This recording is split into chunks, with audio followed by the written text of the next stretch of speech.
नमस्कार. आजच्या या नवीन स्पष्टीकरणात आपण एका अशा हिरोबद्दल बोलणार आहोत जो रेफ्रिजरेशन आणि एसी सिस्टमला अक्षरशः आतून वाचवतो. आपण सहसा कूलिंग सिस्टमच्या बाह्य स्वरूपावर लक्ष देतो, पण आतमध्ये चालणाऱ्या प्रक्रियेला सुरक्षित ठेवणारे हे साधन खऱ्या अर्थाने महत्त्वपूर्ण आहे.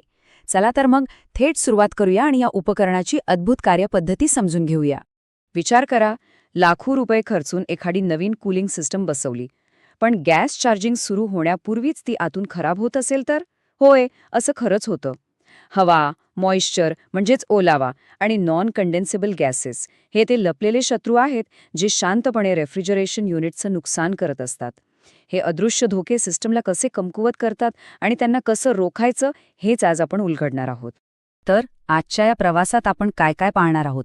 व्हॅक्यूम पंप म्हणजे नक्की काय, त्याचे मुख्य उपयोग, पंपाचे महत्त्वाचे भाग, त्याची काम करण्याची पद्धत आणि शेवटी त्याचे फायदे आणि घ्यावयाची काळजी. चला, पहिल्या भागापासून सुरुवात करूया. 1. व्हॅक्यूम पंप म्हणजे काय? सोप्या भाषेत सांगायचं तर गॅस चार्जिंग करण्याआधी सिस्टम आतून पूर्णपणे क्लीन करण्यासाठी हे उपकरण वापरलं जातं. जेव्हा सिस्टममध्ये नवीन गॅस भरायचा असतो त्यापूर्वी संपूर्ण सिस्टमचं व्हॅक्युमिंग करणं मस्ट असतं. आत अडकलेली हवा, ओलावा किंवा इतर हानिकारक गॅसेस शोषून बाहेर काढण्याचं महत्त्वाचं काम हा पंप करतो. थोडक्यात नवीन गॅससाठी एकदम स्वच्छ आणि सुरक्षित जागा तयार करण्याचे हे काम आहे.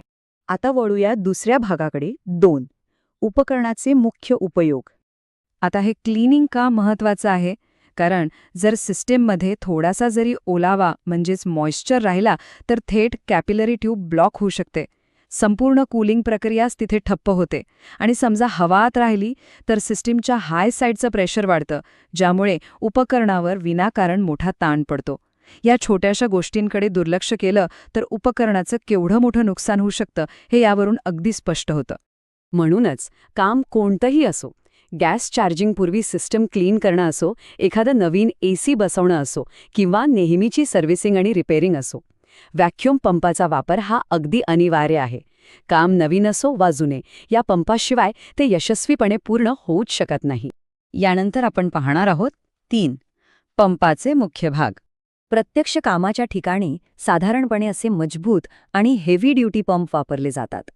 औद्योगिक आणि व्यावसायिक पातळीवर अखंड काम करता यावं अशा पद्धतीनेच यांची रचना केलेली असते.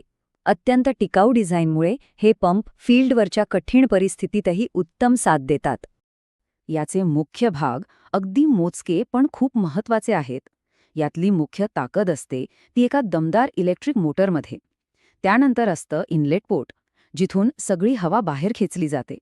या संपूर्ण यंत्रणेला सुरक्षित ठेवणारी मजबूत पंप बॉडी, सहज उचलून कुठेही नेण्यासाठी दिलेलं हँडल आणि अर्थातच पंप चालू बंद करण्यासाठीचा पॉवर स्विच. पुढे जाऊया. 4. कार्यपद्धती आणि टप्पे. आता बघूया हे काम चालतं कसं. सगळ्यात आधी व्हॅक्यूम पंप गेज मॅनिफोल्ड वापरून सिस्टीमला जोडला जातो. हा गेज मॅनिफोल्ड इथे एका महत्त्वाच्या पुलाचं काम करतो. कनेक्शन झालं की पंप स्टार्ट केला जातो, जेणेकरून तो आतली हवा आणि ओलावा बाहेर खेचायला सुरुवात करेल. पण ही प्रक्रिया फक्त काही मिनिटं करून थांबत नाही बरं का. जोपर्यंत एक विशिष्ट टार्गेट मिळत नाही तोपर्यंत ती चालूच ठेवावी लागते. आणि ते टार्गेट आहे 500 मायक्रॉन.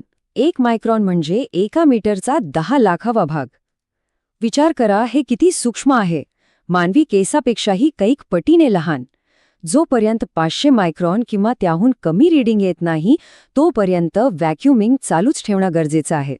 ही ती अंतिम रेषा आहे जी गाठली की आपण 100% खात्री बाळगू शकतो की सिस्टीम आता पूर्णपणे सेफ आणि स्वच्छ आहे. आणि आता शेवटचा टप्पा 5. फायदे आणि घ्यावयाची काळजी. इतकी मेहनत घेतल्यावर त्याचे जबरदस्त फायदे तर मिळणारच. योग्य व्हॅक्युमिंग केल्यामुळे सिस्टमची कूलिंग कार्यक्षमता लक्षणीयरित्या वाढते. उपकरणातील सर्वात महागड्या पार्टचं म्हणजेच कॉम्प्रेसरचं आयुष्य वाढतं, ब्लॉकेजच्या समस्या जवळपास संपुष्टात येतात आणि मुख्य म्हणजे गॅस चार्जिंग अगदी अचूकपणे होतं. हे दीर्घकालीन फायदे कोणत्याही कूलिंग सिस्टमसाठी एखाद्या वरदानापेक्षा कमी नाहीत. पण लक्षात घ्या, जो पंप सिस्टमची एवढी काळजी घेतो त्याचीही काळजी घेणं आपलंच काम आहे. त्यासाठी काही साधे नियम पाळले पाहिजेत. पंपाचं ऑइल वेळोवेळी बदललं पाहिजे. काम झाल्यावर इनलेट पोर्ट लगेच बंद करायला विसरायचं नाही, जेणेकरून त्यात बाहेरील धूळ किंवा हवा जाणार नाही. आणि सगळ्यात महत्त्वाचं, पंप नेहमी योग्य व्होल्टेजवरच चालवला पाहिजे, जेणेकरून मोटर सुरक्षित राहील. हे स्पष्टीकरण थांबवण्यापूर्वी एक विचार करायला लावणारा प्रश्न. सिस्टमचे प्राण वाचवणाऱ्या या व्हॅक्यूम पंपचे ऑइल आपण नियमितपणे तपासत आहात का? याकडे नक्की लक्ष द्यायला हवे. कारण उपकरणाची योग्य निगा राखणे हे तंत्रज्ञ म्हणून चांगल्या कामाचे पहिले लक्षण आहे. याच महत्त्वाच्या विचारासोबत आपण आजचे हे स्पष्टीकरण इथेच थांबवत आहोत. नवीन माहिती मिळवत रहा आणि सुरक्षित रहा.